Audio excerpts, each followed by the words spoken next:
Governance है और दूसरे हाथ पे अगर आप देखें कि भाजपा के सातों सांसद 10 साल से दिल्ली की जनता के साथ अन्याय ही किया है, कभी भी किसी भी मौके पे उनके लिए खड़े नहीं हुए हैं। तो दिल्ली की जनता तैयार है कि इन सातों सांसदों को रास्ता दिखाना है और इंडिया अलायंस के सातों उम्मीदवारों को पार्लियामेंट भेजना है। उम्मीद रखते हैं कि कांग्रेस से भी उतना ही सपोर्ट, उतना ही प्यार और उनका जो समर्थन है वो आपको भी मिलेगा। देखिए, कारण क्या है कि इस बार अलायंस जो है वो पार्टी हित में नहीं किया गया है, ये किया गया है देश हित में, राष्ट्र हित में, जनहित में।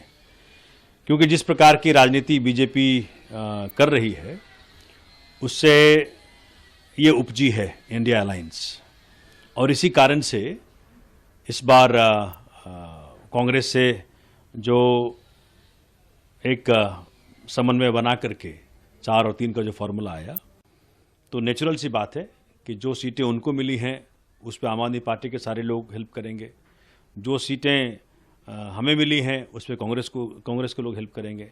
क्योंकि इस वक्त इंडिया अलायंस इंपॉर्टेंट है, इस वक्त पार्टियां गौन है। सोमनाथ जी, मुद्दे आपके द्वारा क्या उठाए जाएंगे लोकसभा चुनाव में? जो विधानसभा में आप लोगों ने कार्य किया है वो, या फिर आपका विजन जब संसद में आप पहुंचेंगे तो? देखिए, उस पर हम डिटेल आपको बताएंगे, लेकिन अब मूलतः यह है कि दिल्ली का सांसद और राज्यों के सांसद से अलग होना चाहिए। क्यों? दिल्ली पूर्ण राज्य नहीं है। इस करके 3 सब्जेक्ट जो हैं, police, law and order and land, अगर विभाग के रूप में देखें तो पुलिस, डीडीए, ट्रैफिक पुलिस, ये तीनों विभाग जो हैं वो इस वक्त सिर्फ पार्लियामेंट को रिपोर्ट करती हैं। जब भी मैं अपने विधानसभा से इन विभागों से कोई सवाल पूछता हूं तो वहां जवाब आता है कि जी ये विभाग आपके अधीन नहीं आते। तो दिल्ली में लॉ एंड ऑर्डर की मुसीबतें हो रही हैं, बलात्कार हो रहा है, ये तो रेप कैपिटल बन गया एक तरह से। अगर आपने देखा होगा कई जगह इस प्रकार की बातें हुई, क्राइम का जो ग्राफ बढ़ गया है यहाँ दिल्ली में, तो भाजपा के किसी भी सांसद ने इस बात को सदन में नहीं उठाया।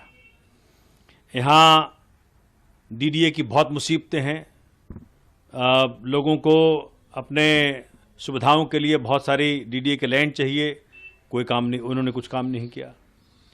ट्रैफिक की मुसीबतें हैं, कुछ काम नहीं किया। एमएलए के पास जो हक है, जो दायित्व है, उसके अलावा ये 4-5 विभाग उनके पास है। लेकिन काम करना तो छोड़ दीजिए, जनता के काम तक कभी नहीं, जनता को कभी अपना चेहरा तक नहीं दिखाया काम के सिलसिले में। और जिस प्रकार से डेमोक्रेसी का हनन हुआ दिल्ली में, उसके विरोध में इन्होंने कभी सदन में खड़े नहीं हुए।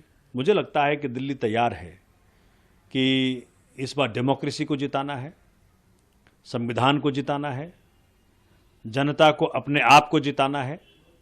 ऐसे सांसद चुनने हैं जो उनके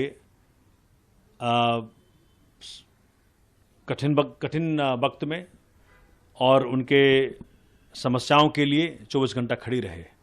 कोरोना काल देखिए, मतलब हम जैसे व्यक्तियों ने, परमात्मा ने कराया, हम कौन होते हैं करने वाले।